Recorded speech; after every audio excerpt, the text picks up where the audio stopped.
Sziasztok, ti csodálatos főemlősök! Az imént kaptam a hírt, hogy a környéken láttak egy pirit. Nem csak akármilyen pirit, egy Saturnia pirit, vagy ahogy többen ismeritek, a nagy éjjeli pávaszemet, hazánk egyik legnagyobb lepkefaját. És én persze vérszemet kaptam, hiszen még soha nem találkoztam ezzel a lepkével. A probléma a következő, a nagy mérete ellenére nagyon jól tud rejtőzködni, úgyhogy valahogy magamhoz kell hívnom őket. Ehhez pedig építünk egy gyors fénycsapdát.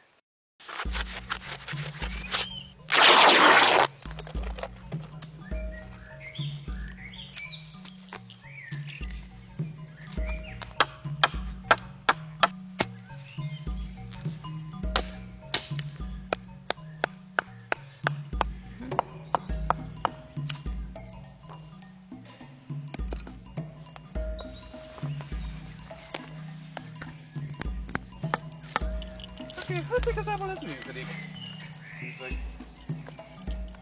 Rendben, el is készültünk a műalkotással. Ez, ahogy látjátok, egy ponyva, amit kifeszítettünk.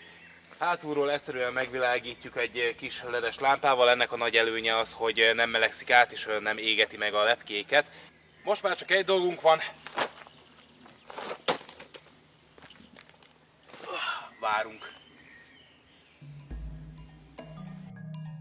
És amíg várunk, talán ejtsük egy pár szót a keresett fajunkról.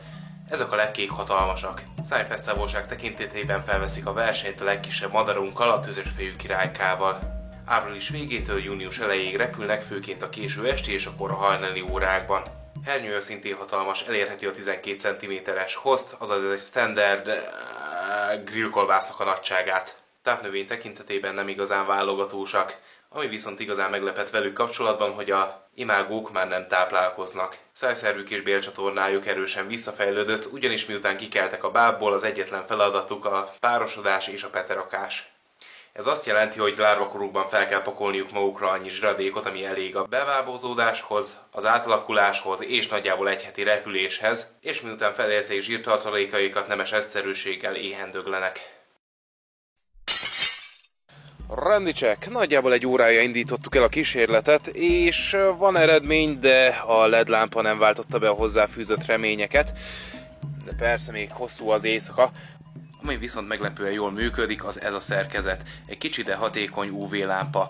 Most az emberi szem nem sokat tud érzékelni a fényéből némi illásderengésen kívül, a rovarok nagy része viszont extrán jó az UV fény érzékelésében. És látható, mennyivel több fajt vonzott, mint a LED lámpa. Éjfél felé járt az idő, amikor megláttuk az első nagyobb állatot a fénycsapdánál.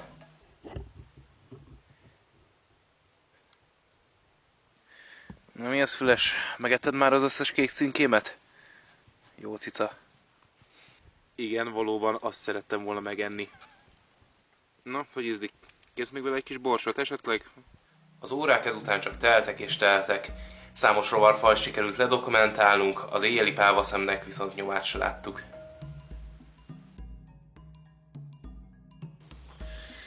Elven úgy látszik, egyetlen átvirrasztott teste nem elég ahhoz, hogy megtaláljuk az éjjeli pávaszemet, de viszont mit látok fönt a medvekifutó előtti kandelláberen?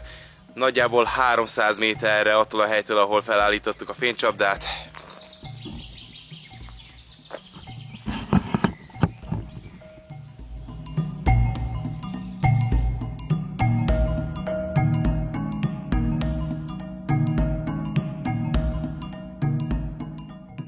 És most átadom a stafétát, íme azok a rovarok, amiket sikerült ledokumentálnunk, és a ti feladatotok lesz a faj meghatározás. A válaszokat várom a komment szekcióba, és jegyezzétek meg, sok valami csodálatos, de a természettől eldobod az agyad.